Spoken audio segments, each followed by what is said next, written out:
Shalom, shalom, boa tarde. Hoje nós estamos no dia 11 do mês de janeiro do ano 2021 e pelo calendário judaico nós estamos no dia 27 do mês de Tevet do ano 5781. Pela graça bendita de Hashem, na quarta-feira, ao pôr do sol da quarta-feira agora, dia 13, nós estaremos adentrando no primeiro dia do mês de Shevat, que é o nosso Rosh Chodesh, que é o novo mês judaico que nós estaremos adentrando. Então, na quarta-feira, nós estaremos aqui falando um pouquinho sobre o mês de Shevat, ok? Estamos juntos em A Tarde com a Torá, iniciando o nosso encontro diário, para podermos juntos estarmos aí fazendo a leitura diária da Torá. Nós estamos na nossa 14ª Parashá, Vayera, que significa e apareci, e nós estamos aí hoje no segundo dia da semana, portanto, nós estamos na nossa segunda Aliyá, ok? Para uma questão das nossas curiosidades, boas curiosidades, então nós encerramos o livro de Bereshit com 1534 versículos estudados, lidos, ouvidos e estudados. Hoje nós estamos na nossa segunda Aliyá da 14ª Parashá, que nós estamos no segundo livro, o livro de Shemot, o livro de Êxodo. Então, a primeira a primeira porção do livro de Shemot, que traz o seu próprio nome, nós tivemos 124 versículos lidos, ouvidos e estudados. Hoje nós estamos, nesta semana, nós estamos na segunda Parashá do segundo livro, Vayera, apareci, e nessa Parashá nós estaremos estudando 121 versículos.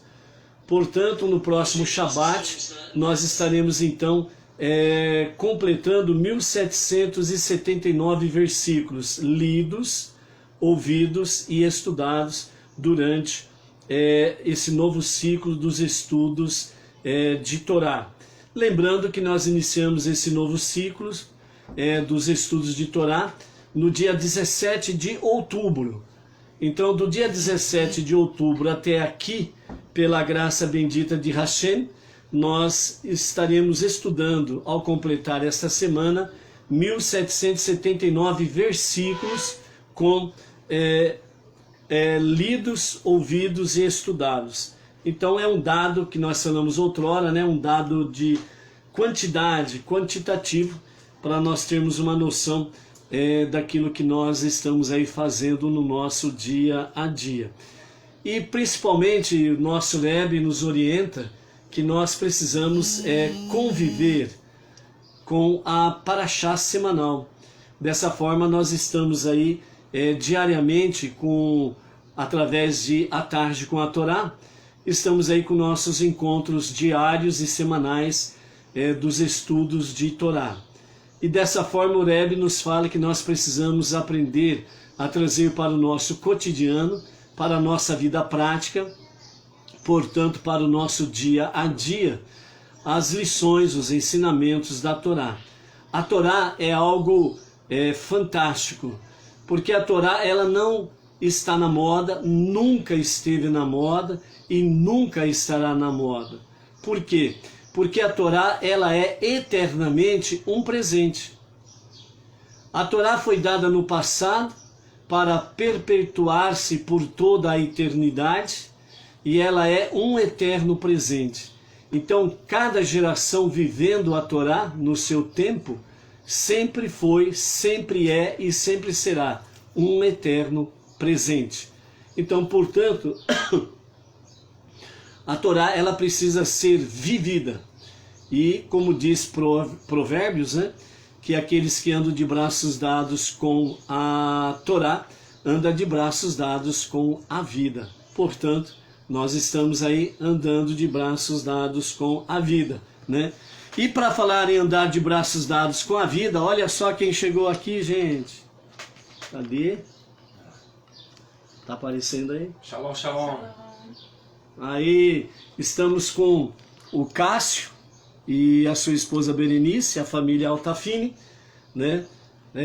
Estão aqui novamente, né, num segundo encontro conosco presencial com a tarde com a Torá, né?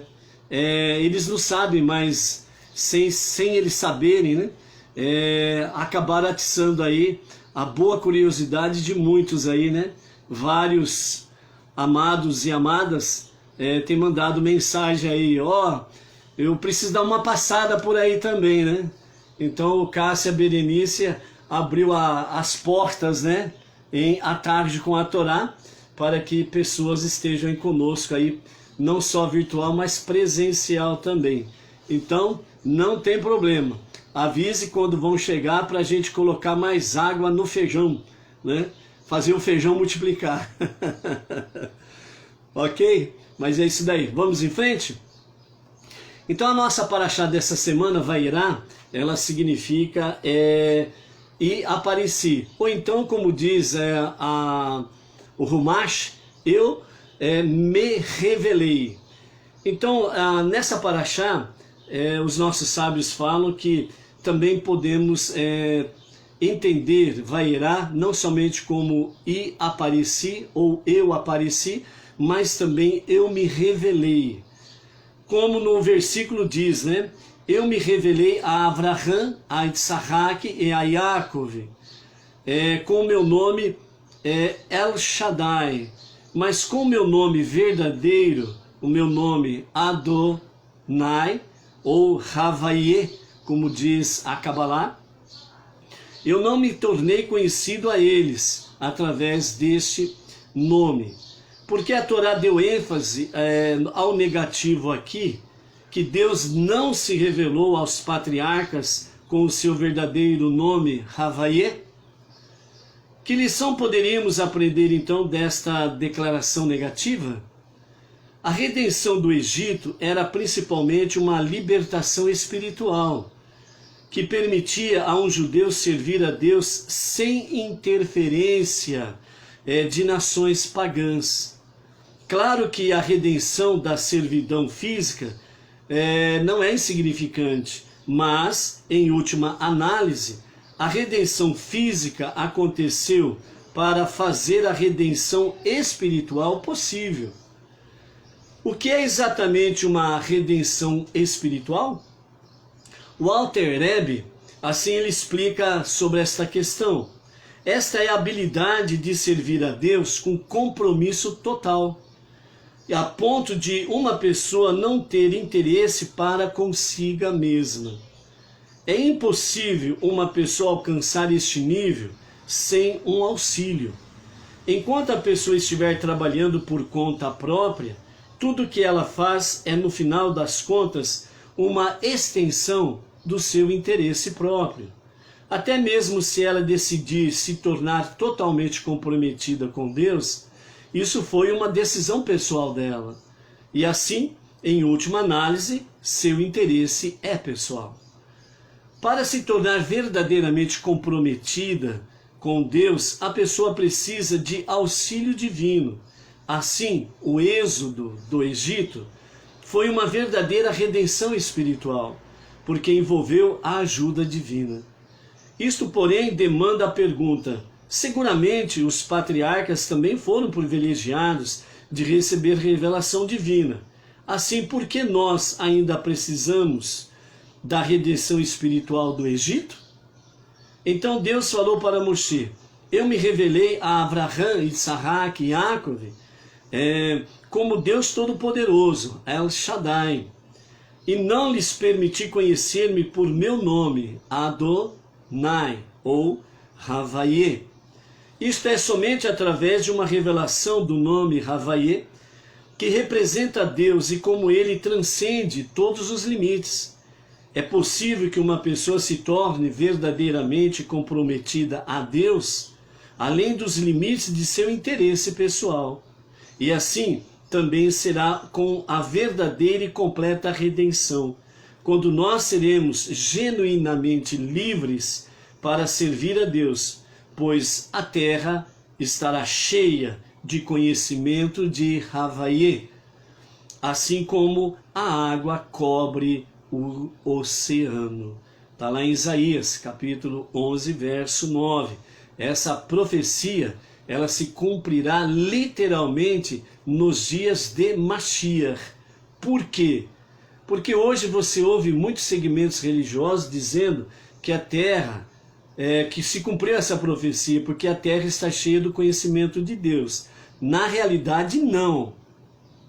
Porque hoje o que está difundido entre os quatro cantos da terra a respeito de Deus, infelizmente, é parcialmente verdade. Porque hoje a terra conhece Deus como ou uma dualidade ou uma trindade. Mas aqui a profecia de Shayahu, Isaías, ela fala sobre o conhecimento verdadeiro daquele que é um e único. Ele não é dois e nem três. Ele não tem sócios. E ele também não tem irmãos gêmeos ou trigêmeos. Ele é Errad. Quando vamos para a raiz hebraica da palavra Errad, que Deus é Errad, significa que ele é único em sua espécie, no linguajar humano, para entendermos. Ou seja, nada é comparado a ele.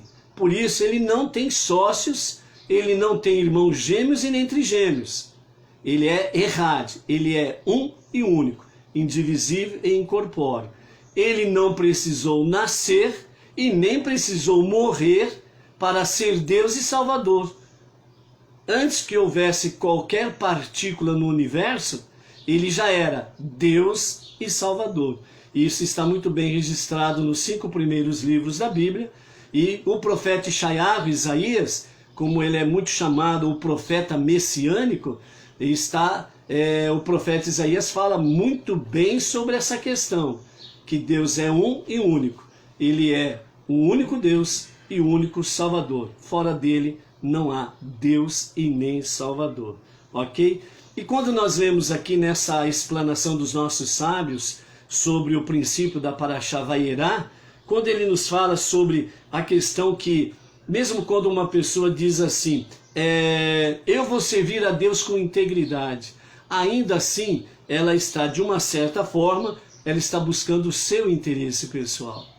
Mas aqui o que chama a atenção, que os nossos sábios dizem, que nós precisamos ter verdadeiramente um compromisso com Deus. Esse compromisso real e verdadeiro com Deus, ele não depende só de você. Eu decidi.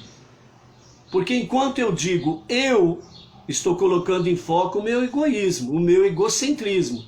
O meu ego está em primeiro lugar, porque eu disse, eu decidi servir a Deus. Então aí você está parcialmente comprometido com Deus. Mas quando você realmente atende o chamado de Deus e você pede ajuda a Deus para que Ele possa te dar conhecimento, sabedoria, entendimento para servi-lo com todo o teu coração, com toda a tua alma, com toda a tua força, como nos fala o Shema, lá Devarim, Deuteronômio capítulo 6, verso 4. Então quando você assim está, então você está tendo uma ajuda divina e dessa forma você se associou com Deus para servi-lo. Então, dessa forma, você está verdadeiramente comprometida. Até a revelação de Mashiach, ainda nós não chegaremos à plenitude disto. A partir do momento em que Mashiach se revelar, então se cumprirá literalmente, plenamente, esta graça bendita nas nossas vidas. Um compromisso verdadeiro, autêntico, real, de todo o nosso coração, de toda a nossa alma e com todas as nossas forças. Será pleno. Até lá, nós estamos no nosso dia a dia treinando para esta realidade, ok? Pela graça bendita de Hashem, quero mostrar para vocês os presentes que eu ganhei do casal Cássio e Berenice. Trouxeram para nós aí um presente e não tem valor, certo? Então a nossa coleção agora está concluída. Devarim, ok? Temos aí Bamidbar, Números e Levítico, Vaikra, né? Que Vaikra vai ser o próximo nosso a estudar aí, com grandes ensinamentos através dos comentários de Rashi, né? Então, não resta dúvida, para quem gosta de livro, não tem presente melhor do que livro. Então, Baruch Hashem, que o Eterno multiplique suas bênçãos na vida do casal Cássio e Berenice. Amém? Aleluia. Vamos para a nossa gota de sabedoria do nosso Rebbe, que a sabedoria do nosso Rebbe, ontem nós não lemos, ficamos mais focados sobre as questões de Mashiach, né? Mas com a gota de sabedoria de hoje, nós podemos somar a de ontem e a de hoje, e nós vamos ver como que realmente tem muita ligação com esta realidade dessas gotas de sabedoria, e ao mesmo tempo tem muita ligação com a nossa paraxá desta semana. Então, a gota de sabedoria do Rebbe Menachem Mendel de ontem, ela tem como título sobre depressão. E a de hoje, ela está ligada ao desespero. Depressão, desespero. Tem alguma coisa a ver uma com a outra? Depressão não é um crime. Depressão não é um crime. Mas lança a pessoa num abismo tão profundo que nenhum crime poderia alcançar. Já pensou nisso? Continuando, a depressão é um estratagema instigado pelos elementos autodestrutivos que existem dentro de cada um de nós. Uma vez deprimida, a pessoa pode fazer qualquer coisa negativa. Combata a depressão como um inimigo declarado. Fuja dela como fugiria a própria morte. Então a depressão, que é um dos grandes males dos dias de hoje, e infelizmente com essa tal de pandemia que os maus políticos, maus gestores, maus líderes estão trazendo medo, pavor, horror na vida das pessoas, estão tornando essas pessoas depressivas. E já está comprovado que a depressão ela leva ao suicídio. E o Código Penal ele diz que toda e qualquer pessoa que incentiva alguém ao suicídio, ela é uma pessoa criminosa e ela tem que responder criminalmente por induzir alguém ao suicídio.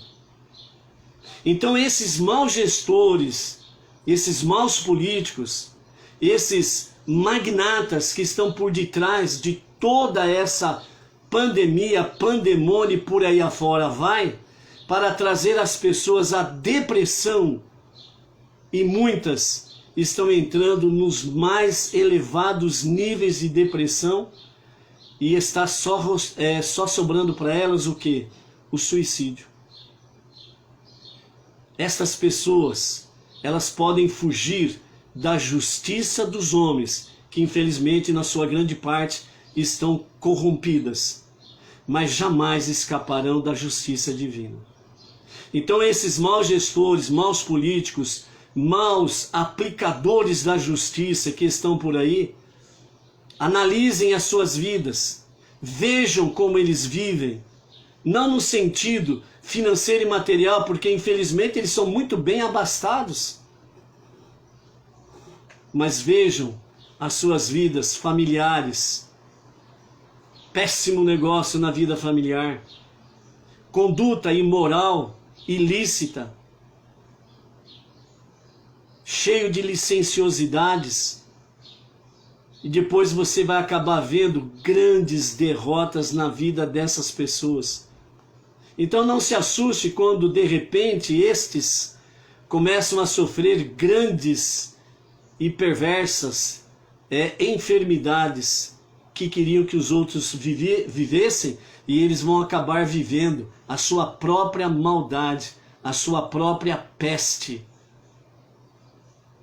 E nós vamos ver isso durante o nosso livro de Shemot e Êxodo, o que os perversos sofrem quando a justiça divina começa a entrar em execução. Desta ninguém escapa.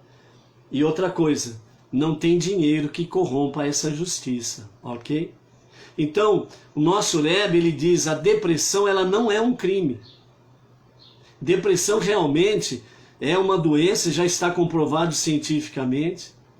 E as pessoas depressivas, elas precisam de muita ajuda, muito auxílio. As nossas preces, os nossos salmos em favor delas são importantíssimas para que elas possam realmente ter forças, como diz o nosso Rebbe, né? Combata a depressão como um inimigo declarado. Você que está nos ouvindo e que está em depressão, dê um tapa na depressão. Levanta-te, busque auxílio, busca ajuda, principalmente no campo divino de Deus o Todo-Poderoso. Peça socorro a Ele, peça ajuda, e Ele colocará na tua vida pessoas que são tementes a Deus, que amam a família, e estarão te ajudando, estarão te socorrendo, estarão trazendo para você fé, esperança, confiança, forças, para você combater esse inimigo. Trate a depressão como inimigo declarado e não dê as costas a ele. Combata, lute, persevere, serás vitorioso, com a ajuda divina e com aqueles que temem a Deus. Também fuja dela como fugiria da própria morte. Não dê lado à depressão. Uma forma de você não dar lado à depressão é: coitadinho de mim, eu estou depressivo, eu estou não sei o quê. Então essa autopiedade é um dos grandes instrumentos que a depressão tem e faz parte disso que o nosso Rebbe nos diz, faz parte de elementos destrutivos que tem dentro de nós, que são muito bem alimentados pelo nosso ego, pelo nosso egocentrismo. Coitadinho de mim, pobrezinho de mim. É um elemento destrutivo. Combata isso. De que forma? Já falamos, ajuda divina, leitura de salmos, buscar ajuda com pessoas que são tementes a Deus, mas você também pode combater de frente esse inimigo voraz. Quando vem esse elemento destrutivo de autopiedade, olhe no espelho, encare-se no espelho, tenha coragem, ousadia de olhar no espelho e fale para você mesmo: eu não sou um coitadinho, eu sou filho de Deus. Eu não sou um coitadinho miserável, eu sou filho do grande rei, o único Criador dos céus e da terra. E vá na sua prece com as suas próprias palavras, busque refúgio em Deus, abra sua Bíblia em Salmos e leia Salmos, são as suas armas contra esse inimigo. E você será vitorioso, porque Deus estará com você, Ele não vai te deixar só. A segunda gota de sabedoria nos fala sobre desespero. O desespero é a forma mais extrema de venerar a si mesmo. A ideia de que você tem a capacidade de interferir realmente nas ordens das coisas, de tirar o destino do mundo das mãos do Criador e sabotar os seus planos. Saiba que o mundo está em processo constante de elevação. O mundo está em processo de elevação, não de derrocada.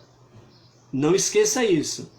subindo rumo à sua completude máxima a cada momento. O tremular de cada folha, toda brisa suave, o menor agitação de qualquer partícula de nosso universo é mais um movimento nessa mesma direção. Qual direção? De elevação. Até mesmo os acontecimentos que parecem empurrar para baixo são, na verdade, apenas mais uma parte da ascensão, elevação, como a pausa do atleta antes de saltar, ou a contração de uma mola antes de sua energia ser liberada.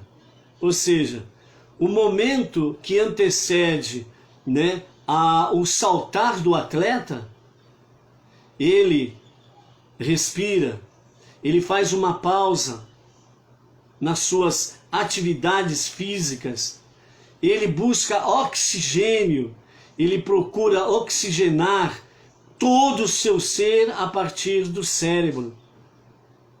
E quando ele faz assim, então, quando olham para ele, parece que o atleta está desanimado. Às vezes alguém fala assim, parece que ele está pensando que não vai conseguir. E na realidade não é. Ele está se concentrando para poder enfrentar aquele obstáculo que está diante dele. Então ele se retrai para dentro de si de forma a se elevar, buscar forças, energias. E assim, quando ele se sente pronto, então ele parte para o seu salto. Assim também como uma mola, que ela é completamente retraída antes de ser liberada toda a sua energia. Assim precisamos ser nós, segundo o nosso Rebbe nos diz. Não há nada que você possa fazer para deter essa dinâmica, nem mesmo por um instante. Qual é a dinâmica que ele está se referindo aqui? Que o mundo, o universo está em elevação. Às vezes você olha, parece que as coisas são negras, escuras, trevas, negativos. Mas não. Tudo está seguindo o plano de Deus para elevação. De fato, você tem de assumir a responsabilidade por seus atos e trabalhar duramente, muito duramente, para arrumar a bagunça que você mesmo fez. Porque quando nós saímos do prumo de Deus, nós bagunçamos o coreto. Fazemos o que achamos que deveríamos fazer. Por isso que nós sempre nos expressamos assim: eu acho que eu poderia ter feito isso, eu acho que poderia ter feito aquilo. Então só aí já mostra que nós estamos fora do prumo, fora da medida divina. E aí nós bagunçamos o coreto, e aí precisamos arrumar a bagunça. Mas quando toda a poeira assentar, você estará exatamente no lugar em que deveria estar, um passo mais perto. Um passo mais perto do quê? Da elevação, como todas as coisas estão sendo preparadas para atingir o seu auge na revelação de Mashiach. Agora, você e eu precisamos de responsabilidade, assumirmos as nossas responsabilidades pelos nossos atos. Depressão e desespero são duas coisas que sempre estão juntas, porque elas se aliam entre si, para que nós não venhamos alcançar o objetivo que Deus propôs para cada um de nós, sermos elevados para os dias de Mashiach, a redenção final, e principalmente para o Olam Rabá, o mundo vindouro. Lute contra a depressão. Não dê lugar ao desespero. Viva. Seja luz e seja forte. Ok?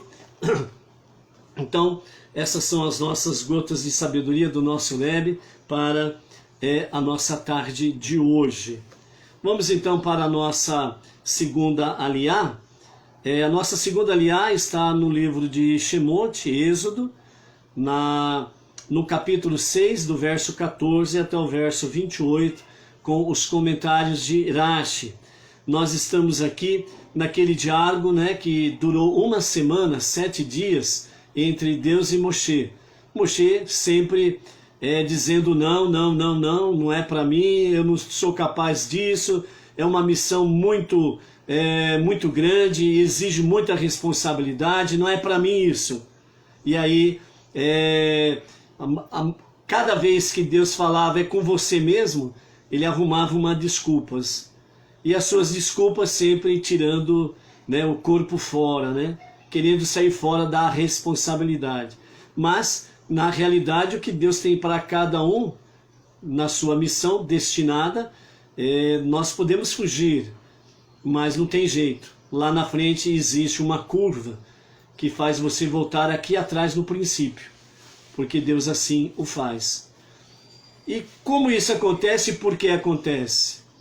É porque, na verdade, Deus, ele confiou a você uma missão. E você precisa executar essa missão. Lembra do profeta Jonas? Lembra do profeta Ioná? Deus lhe deu a missão para ir a Nínive e falar a Nínive, ser o alto-falante de Deus.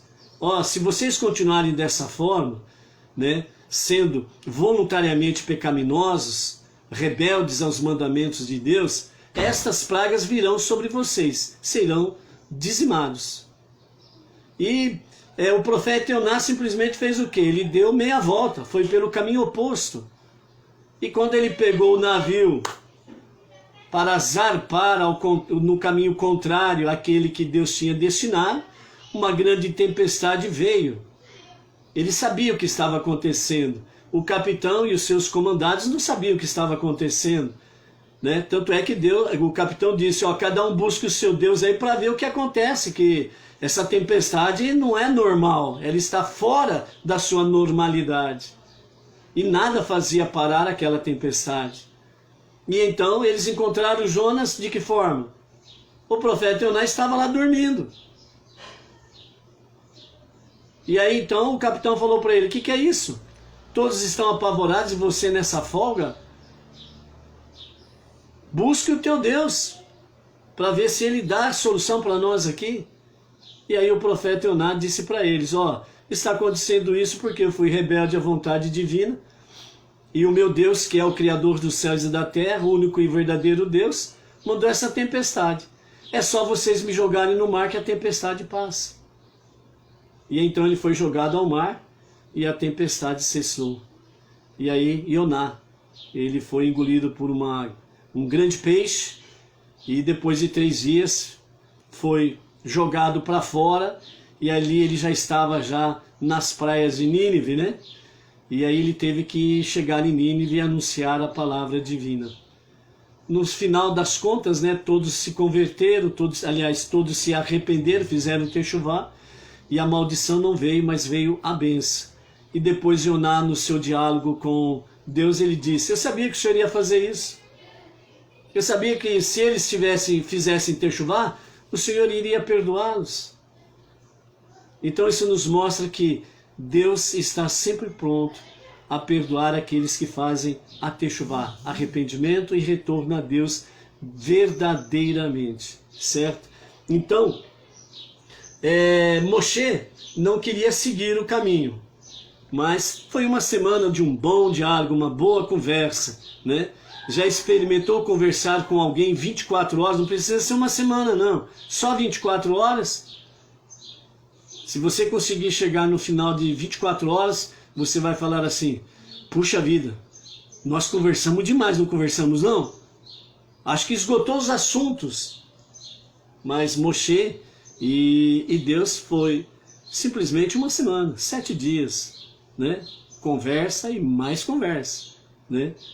Como é bom quando nós podemos conversar sobre Torá. O assunto nunca esgota, não é verdade? Então por isso, né, no final das contas, Moisés teve que ir, encontrou com Arão, se reuniu com os anciãos, foram lá com Faraó. Faraó não deu ouvidos, não reconheceu o Deus dos hebreus. dificultou ainda mais o trabalho dos hebreus e se tornou mais pesado. E Moshe reclamou com Deus, né? No bom sentido de que, puxa vida, e agora? Piorou a situação, como que fica isso? Né? E então Deus fala com ele, para Moisés e Arão, vocês vão lá e vão falar ao faraó, e vocês verão o que a minha mão poderosa fará com o faraó e o Egito. E aí quando nós chegamos aqui no capítulo 6, a partir do versículo 14, a Torá ela faz questão de fazer uma pausa sobre a questão da escravidão no Egito e vem trazer para nós sobre a linhagem de Moshe e Arão. Então nós vamos ler aqui, com os comentários de Rashi, exatamente sobre essa questão da linhagem, né? E dentro desses comentários de Rashi, nós vamos descobrindo o porquê que Deus resolveu fazer uma pausa e trazer na Torá a respeito da linhagem de Moshe e Arão. Capítulo 6 de Êxodo, a partir do verso 14 até o verso 28, com os comentários de Rashi, assim nos diz: a linhagem de Moisés e Arão era um fator importante que contribuía para que o povo lhes conferisse estima como líderes. Eles eram membros da tribo mais respeitadas de Israel, a tribo de Levi. Eles também eram da família mais respeitada da tribo de Levi, que era a família de Amiram. Por isso a Torá enuncia agora a linhagem de Moshe e Arão, a fim de realçar seu lugar entre os descendentes de Jacob, o patriarca.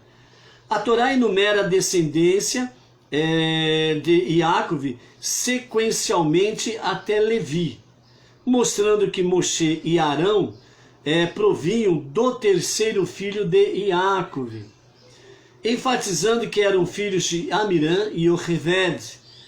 A Torá salienta ainda que eles eram nascidos e criados em um ambiente de dedicação, de ideais e bravura. Yocheved destemidamente desobedeceu a ordem do faraó, a lei do faraó, de assassinar os meninos judeus recém-nascidos. Amiram casou-se novamente com a sua esposa, apesar do decreto do faraó, que não era mais para procriar. Finalmente, visto que Jacob repreendera Reuven, Shimão e Levi, os 3 primeiros filhos, os descendentes desses filhos são agora relacionados mais uma vez, uma indicação de que sua posição como filhos de Jacob não foi diminuída por essa reprimenda. Por isso que o proverbista fala que o pai que ama o filho, ele repreende. Mas o pai que não ama o filho, dá tudo que ele quer, faz tudo o gostinho dele, depois lá na frente, né, o filho ou a filha cai no mau caminho, como diz o ditado aí depois o pai e a mãe vem e fala assim, aonde que eu errei? O que eu fiz para merecer isso? Tem certas horas que dá vontade de dizer assim a certos pais, vocês é que faltaram apanhar com uma boa cintada, umas boas chineladas. Aí, ó, o que vocês fizeram com os seus filhos? Que deveriam ser heranças do Eterno, vocês tornaram-os heranças da maldição, do abismo, das trevas. Então, tem certos pais aí que mereciam levar umas boas chineladas, ou melhor, umas boas cintadas, né? Cintada é boa, é bom. Ou então, como diz Provérbios, né? Vara, uma boa vara também resolve, hein? Deixa umas marquinhas gostosas nas pernas, né? Eu apanhei da minha mãe. Fiquei com as minhas pernas marcadas, beleza, de umas boas varadas, outras horas de umas boas cintadas. E não fiquei rebelde com meus pais, não. Agradeço até hoje pelas reprimendas dos meus pais, que, graças a Deus, não caímos no mau caminho, como se diz por aí, ok? Então, né, isso faz parte de uma ideologia moderna, de uma ideologia globalista, de um sistema que eles gostam de chamar por aí de establishment, um negócio assim, certo? Que quer fazer com que realmente as pessoas elas não tenham responsabilidade, que elas não tenham compromisso, certo? É isso que esse sistema atual está fazendo. E eles vêm lá desde 1994 com o seu plano para aplicar no ano de 2021 até 2030. É o plano deles, certo? As pessoas não têm mais responsabilidade. Quem deve cuidar do povo? O Estado. Esta é o ensinamento do sistema. Porque o Estado tem que cuidar de todo mundo e ninguém tem responsabilidade nenhuma. Porque aí o Estado domina as pessoas, torna-as miseráveis, pobres, e qualquer bocadinho de pão faz com que o povo se ajoelhe aos seus pés e se tornem escravos deles, certo? Então, essa daí é a realidade. Amiram e Yocheved mostraram que as leis do faraó eram leis injustas, ímpias, perversas e totalmente contrárias à vontade divina. Fazendo como o Rebbe diz, trazendo ensinamento para os nossos dias,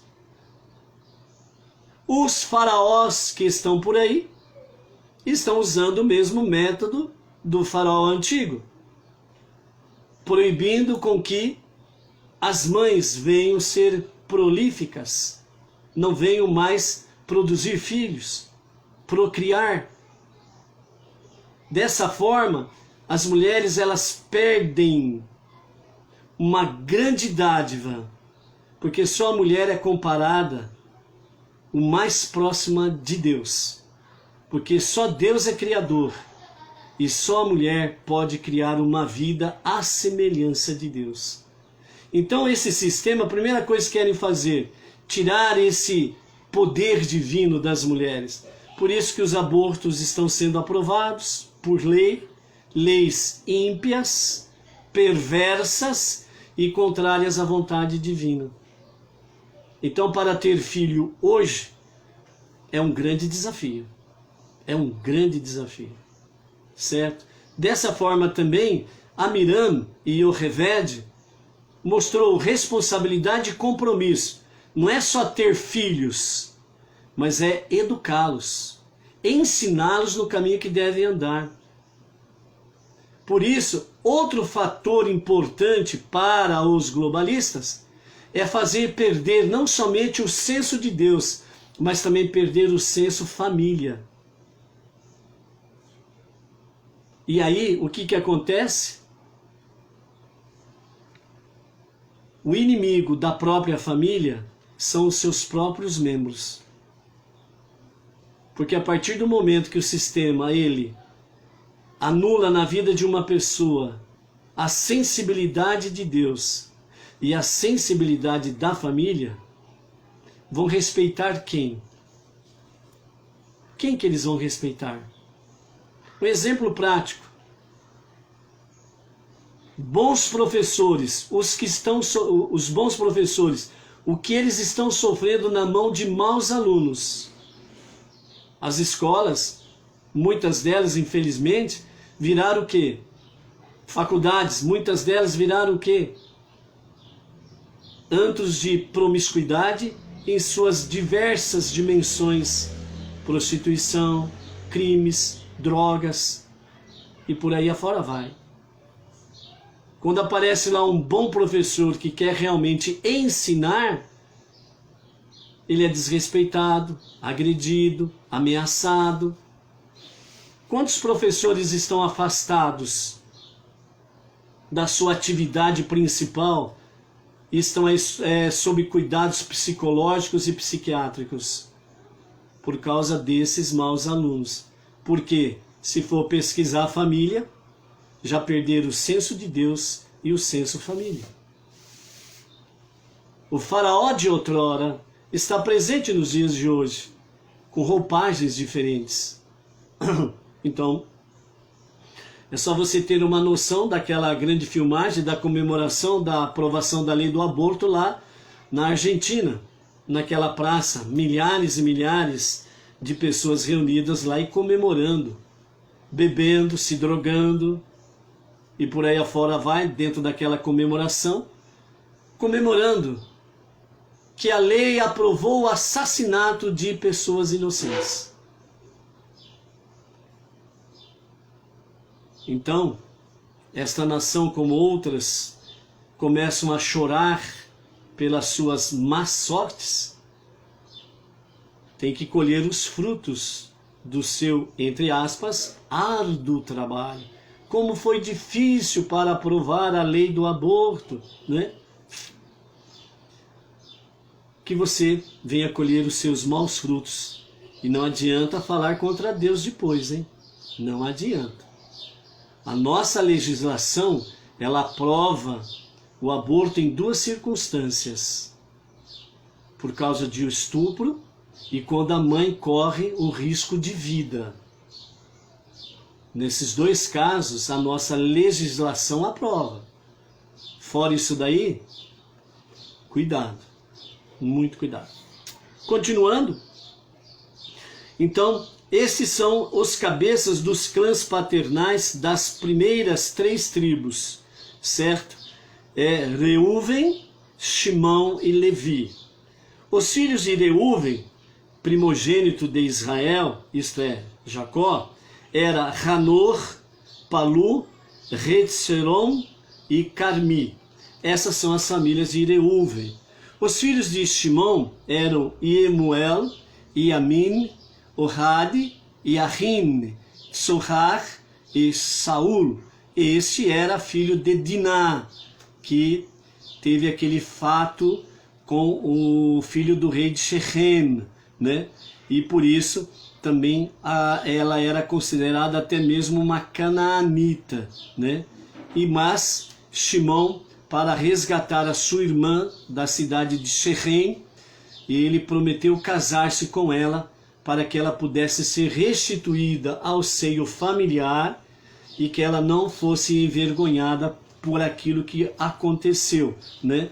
E Shimão, ele assumiu essa questão de torná-la sua esposa, porém ele nunca a tocou, certo? Como marido, mas sempre como um grande irmão fraterno, ok? Esses são os nomes dos filhos de Levi, por ordem de seu nascimento: Gershon, Kehat e Merari. Os anos de vida de Levi foram 137 anos. Ele morreu no ano 2332, a contar da criação. Os filhos de Gershon, filho de Levi, eram Livni e Shimi, com suas respectivas famílias. Os filhos de Kehat, o segundo filho de Levi, eram Amiram, aqui está Amiram, Itzahar, Hevron e Uziel. Os anos de vida de Kehat foram 133 anos, e ele morreu no ano 2370, a partir da criação.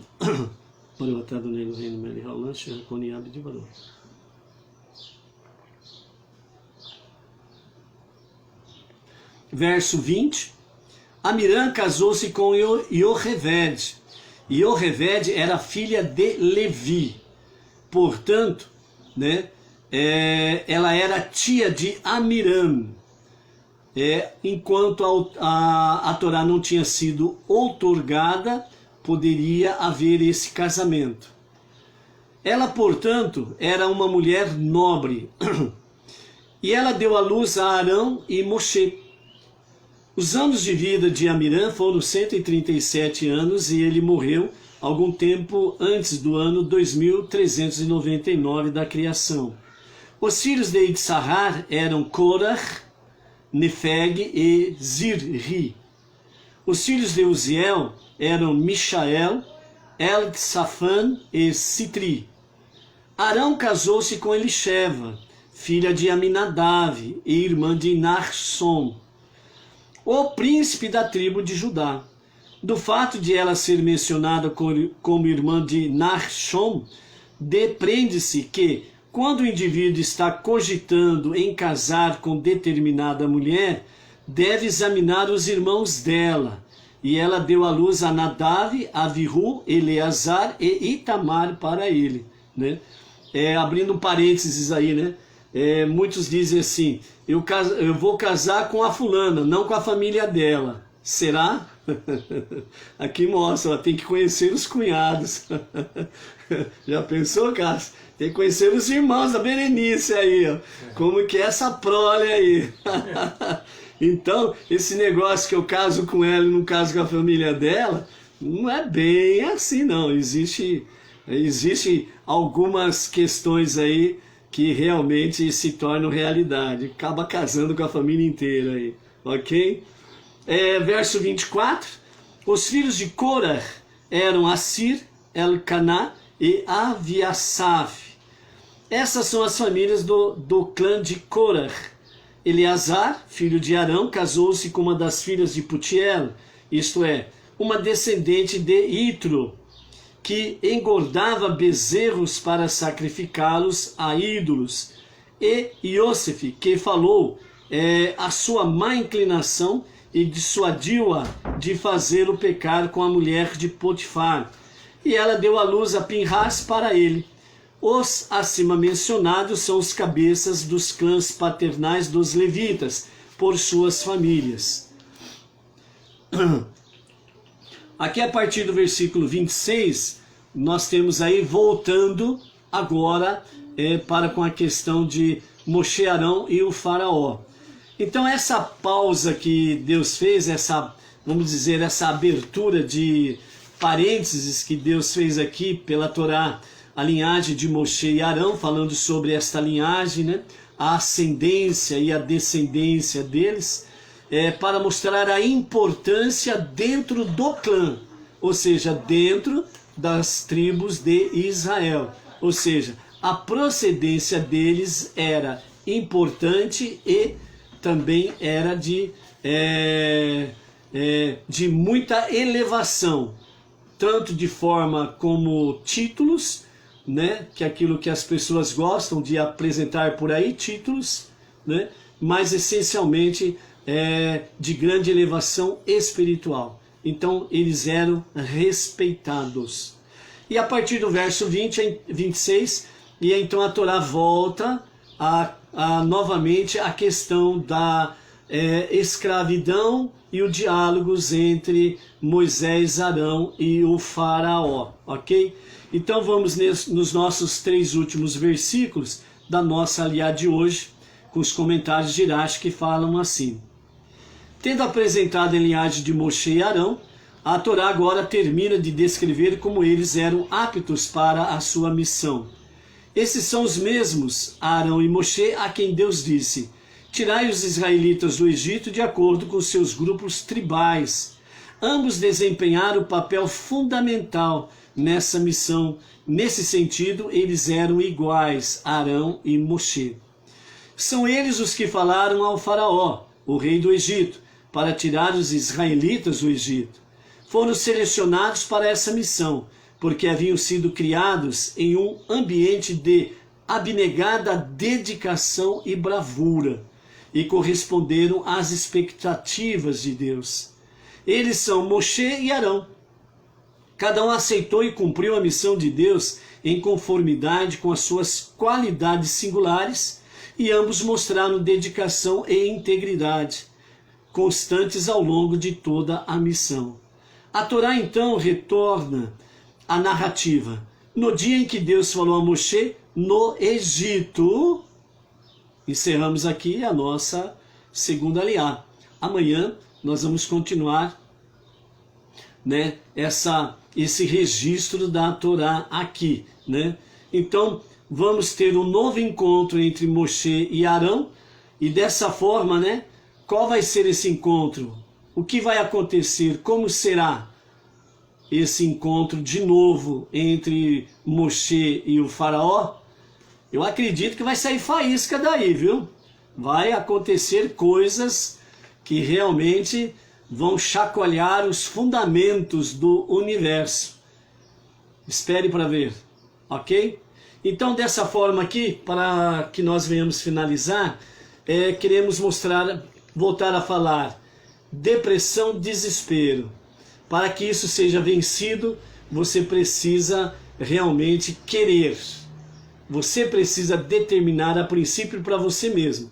Eu preciso vencer a minha depressão e o meu desespero, certo? Dessa forma, você precisará, à semelhança de Amiram e Yocheved, os pais de Moshe e Arão, e os pais também de Miriam, certo? Você precisará também se revestir de confiança em Deus, e também você vai precisar de ser abnegado consigo mesmo. Essa abnegação de si mesmo significa você cancelar o seu auto-ego, a sua autopiedade. Você precisa riscar do seu vocabulário: eu sou um coitadinho, eu sou um pobrezinho, coitadinho de mim, ninguém vai ter pena de mim. Você precisa riscar esse vocabulário. Você não é um coitadinho, você não é um pobrezinho. Você foi criado à imagem e semelhança de Deus. E Deus deu a você uma alma divina que Ele criou lá, além do universo, além de toda a dimensão desse universo, onde os nossos sábios dizem o jardim das almas. Deus criou esta alma que habita nesse corpo, nessa casca que nós chamamos de corpo, uma alma divina, para você vir aqui e cumprir uma missão. Ele confiou a você uma missão. Ah, mas eu não sei qual é. Lógico que você não sabe qual é. Você ainda está acobertado pelo seu ego, pelo seu eu, pelo seu coitadinho, pelo seu pobrezinho. E você precisa romper essa escama. Você precisa derrubar as clipote, as cascas, que te impede que você veja, que te impede que você ouça, que impede que você pense. E venha descobrir em Deus a sua missão. Quando Ele chama o anjo para trazer a ele a alma X, e diz a esta alma: você vai lá naquele mundo inferior, que é esse mundo que nós habitamos, e lá você vai ter uma casca, um corpo. Ali você vai ser chamado de Luiz, de Eduardo, né? Cada pessoa tem um nome, e Deus já avisou aquela alma quando vinha para cá: você vai habitar aquela casca, aquele pote, aquele pá, aquele corpo, e você vai receber o nome X. Mas você tem uma missão a cumprir ali. A princípio, segundo os nossos sábios, diz que a alma fala para Deus: mas Senhor, está muito bom aqui no Jardim das Almas. Há muita luz, há muito shalom. E lá tem muito sofrimento. E Deus diz a esta alma: você vai porque você tem uma missão a cumprir. Ou seja, antes que você fosse concebido no ventre de sua mãe, e não em qualquer outro ventre, Deus já deu à tua alma uma missão. Aí você pergunta: mas até hoje eu não descobri essa missão. Porque você precisa lutar.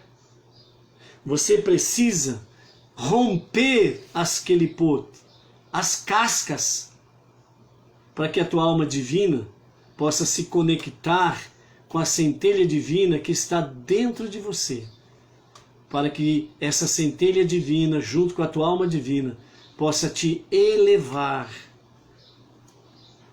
em Deus, para que você possa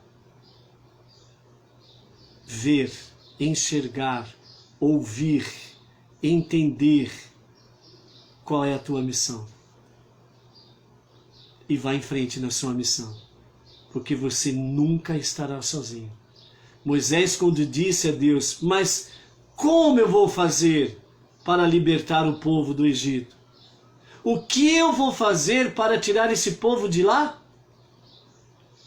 Deus respondeu de forma bem simples. Não precisa ser nenhum doutor em teologia, psicologia, não precisa ser nenhum doutor em PhD e outras coisas mais. Deus respondeu de forma bem simples, para todos os níveis entenderem. Ele disse a Moshe, eu preciso de você lá. Quem vai fazer sou eu. Você precisa ser o meu instrumento lá, naquele lugar. Ali você vai ser o meu emissário. Ali você vai ser o meu porta-voz. É para isso que eu preciso de você lá. E eu farei. Deus precisa de você. Aonde você está. Aonde você vai.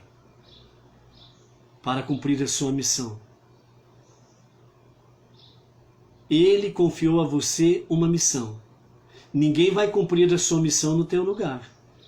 Não adianta você ficar prostrado. Não adianta você ficar choramingando que você é um coitadinho, um pobrezinho. A tua missão é a tua missão. E você precisa cumprir a tua missão. Cada um tem a sua missão ou missões. E cada um vai cumprir a sua parte. Se o fizer, tem a sua parte garantida no Olam Rabá, o mundo vindouro. Portanto, quando a depressão ou o desespero bater na tua porta, diga a eles, ó, eu tenho uma parte no mundo vindouro, vocês não têm. E como vocês não têm parte no mundo vindouro, vocês querem tirar a minha parte. Não vão tirar, não. Eu quero a minha parte no mundo vindouro. E eu vou cumprir a minha missão. Por isso, dê um tapa na depressão e no desespero. Busque Deus. Busque aqueles que temem a Deus. Venham se fortalecer. Por isso, seja forte, seja luz. Até amanhã às 14 horas em A Tarde com a Torá, né? E que nós possamos aí diariamente termos esse encontro para fortalecer a nossa jornada nesse tempo presente que nós chamamos de hoje, né?